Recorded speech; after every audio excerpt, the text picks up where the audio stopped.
Mike Bristol joined alongside with the great Carmelo Anthony, ladies and gentlemen. You had Jim Boeheim, great legendary coach and everything else, recruit you, Syracuse, all these big-time schools. Why'd you choose Cuse and Coach Boeheim? I always wanted to play in the Big East. It was just a matter of finally, picking a school that was recruiting me. Believe it or not, I was always I was a St. John's fan, like growing up, like big time. But St. John's didn't really recruit me. What? They didn't really recruit me that much. They're nuts. But once I had a chance, to play at Syracuse, it was a no-brainer. All the schools would recruit me.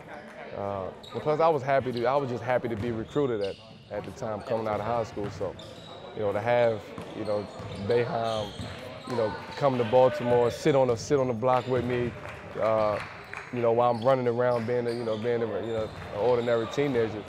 For him to come out there at that point in time, that's when we really started forming that bond. When did you realize? Coach is coming out, hanging out with you, spending some time and this and that. When you first came in and looked at the Carrier Dome, that must have been an unbelievable experience, right? Checking out the dome. Yeah, well, the dome, that's I think one of the best places in the world to play. Everybody know the history behind that.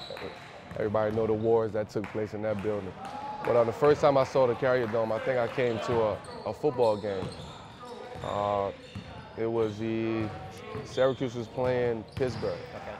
And I came to a football game and it was packed and it was rocking in there. But I never got a chance to come to, a basketball game when I was being recruited. Yeah, because I came up here and it was kind of unofficial. So I came up here, came to a football game. Basketball season wasn't in at that point in time. So, and plus I had already committed to Syracuse early. My junior year. So when I came up here, it was just to come see it and things like that. You stayed close to a lot of your teammates. You won the national championship in 2003. Who do you still kind of hang out with, talk to, spend some time with? Well, it's good. I'm here today, and it's good to see Jerry. Yep.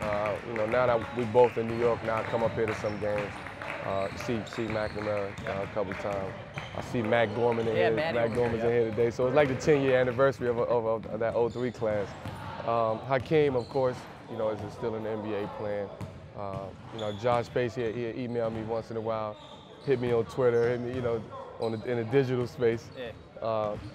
I don't know where Queth is at. I think he might be in Africa. He might be the president of, his country right now. But it's just good to see some of them guys when I get a chance to. Biggest rivalry when you were in school, and still is Georgetown. Tell me By about far. some of those Georgetown battles. I remember nights where we used to ride around and just see. Wanted to get that experience. Because the whole week leading up to the Georgetown games, that's where you start seeing all the old games, the classic games around town, around the campus. Everything is, Georgetown, hatred, going around. Then you ride to the Carrier Dome, and you see people, just tailgating out there 2-3 days before the game, in the snow, in the rain, in the sleet. And then you really get a sense of feeling of, that tradition and that rivalry. And then when you get out there to have 30,000 people cheering against Georgetown, it's a no-brainer. In terms of your basketball career, did you think you're going to be a one-and-done guy? You come here and all of a sudden you grow a few inches, you put on 20 pounds of muscle, and you're going to go play in the NBA? Never at all. My goal was to come here and play, stay at least 2 years. But I didn't really, as far as making it to the NBA, it was kind of a long shot in my mind. So I always wanted to, do college, have that college experience. Wake up in the morning, go to class, hang out, party. Everybody, the college life, everybody wants that. But then after we won it, I came in the office and Boeheim was like, I don't want to see you back on my campus. We'll make some money. Yeah, so it was, from a basketball standpoint, there wasn't really anything else I could do, from that point.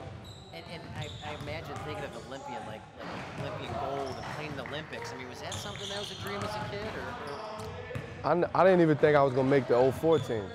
Wow. They just called us. We was young.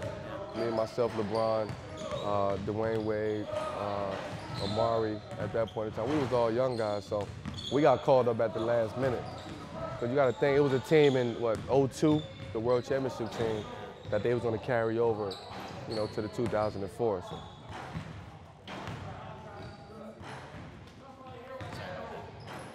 The director?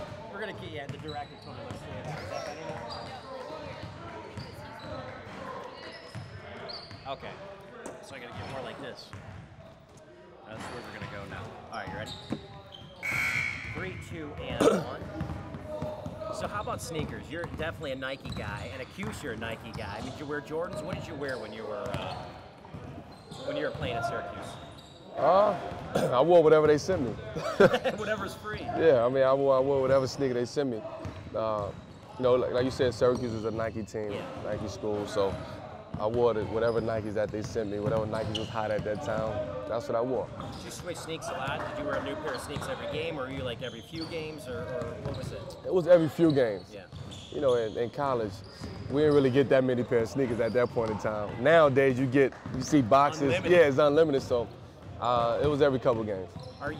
How about playing in the NBA now? Are you every game new pair of sneaks, or you like breaking them in a little bit, or what's it like?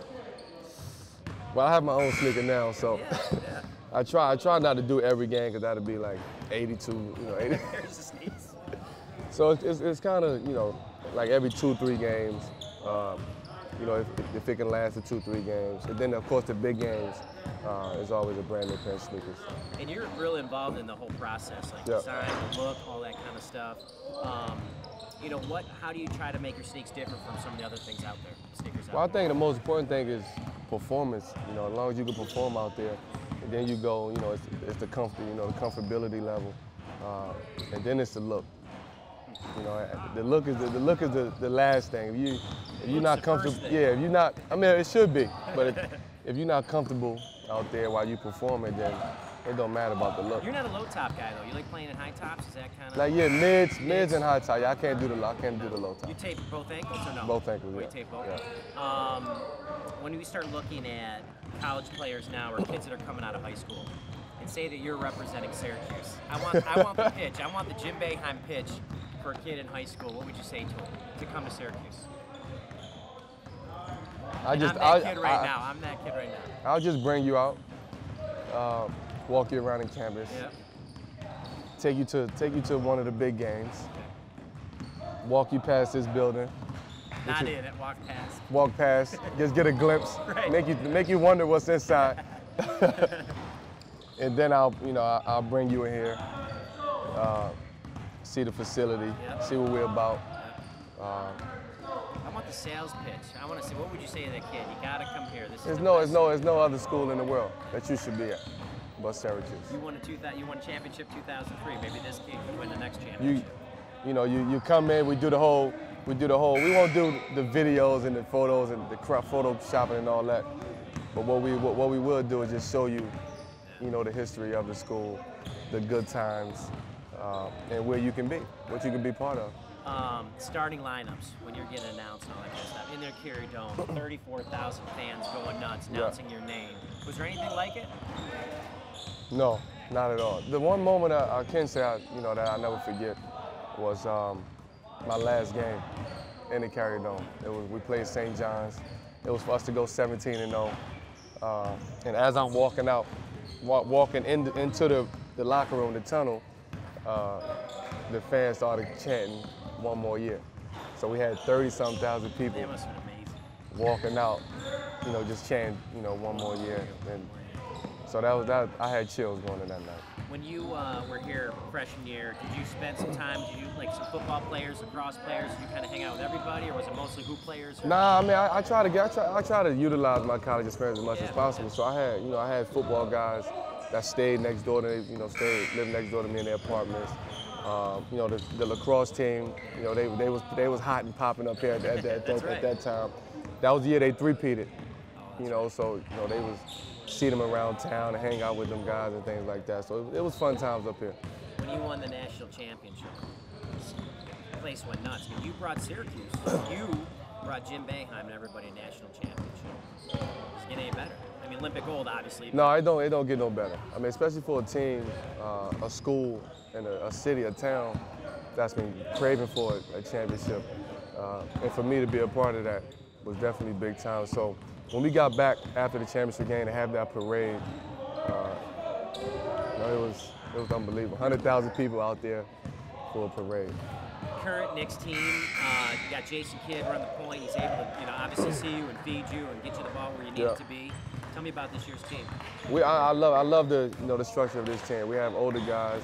We have guys who can defend. We have guys who's smart. We have guys who can score, and guys who know the game. So we got to put it all together. But on paper, we're a pretty solid team right now. Charitable work. You do so much charitable work. You do. I mean, courts for kids. You do your backpacks and kids for tons of kids type stuff. Tell me about that charitable work because it means a lot to you. So much. Absolutely, we did it. We did the courts for kids. I have almost I want to say six to eight courts. That's so far in a couple years span. We did the weekend in Puerto Rico, the very Melo weekend, which was amazing. I do a very Melo Christmas, where I take a group of kids out to the movies and just have fun. I do the food drive, the food giveaway for Thanksgiving, where we feed almost 800 families, and we grow. We're gonna continue to grow. So I'm happy. I'm happy. Your personality too. When you think of like somebody that's a star player, a star whatever, you just have the personality that works with it. You're gracious, you give back. Right. When people come up to you, you're always smiling. Right. You sign autographs, you do all that kind of stuff. And your mom has taught you well, And Yeah. your mom's a great lady. I met your mom for a while, but I mean, just tell me about the fact you're just a down to earth. Well, I've always been a humble person. I've always been very humble. Right now I'm in a situation where I'm blessed, so I can give back, to and help a lot of people out. But I also see and take heed to a lot of things. I'm very observant, and I just know how it feels to tell somebody no. Because I've been told no before, and I know how I feel, so I can imagine how the next kid would feel if I say no. So that's what I'm always conscious about when a kid asks me, for an autograph or something like that. You grew up in humble beginnings and tough times, and now look at where you're at. You got to be proud too. I'm proud. I mean, I walked in here today. I worked out. I worked out, in my building, in my weight room. I mean, it don't get no better than that. So I'm sitting here watching my alma mater practice and in my building. So. Pretty cool. Not too many people can say that. Yeah, exactly. This current team, who's NBA bound? Who are you looking at saying, I can see this kid in the NBA? I don't know, man. This is my first look at this year's team, so I'm getting an up close glimpse at what could be possibly the next national champion. So. You got Bay Frazier, who's on the right side. You're wearing a Jordan warm-up suit. He representing. He's the slowest member of your organization. He's got pearly white teeth, and he just looks good all around. Not much game with the ladies. Ladies and gentlemen, the great Carmelo Anthony.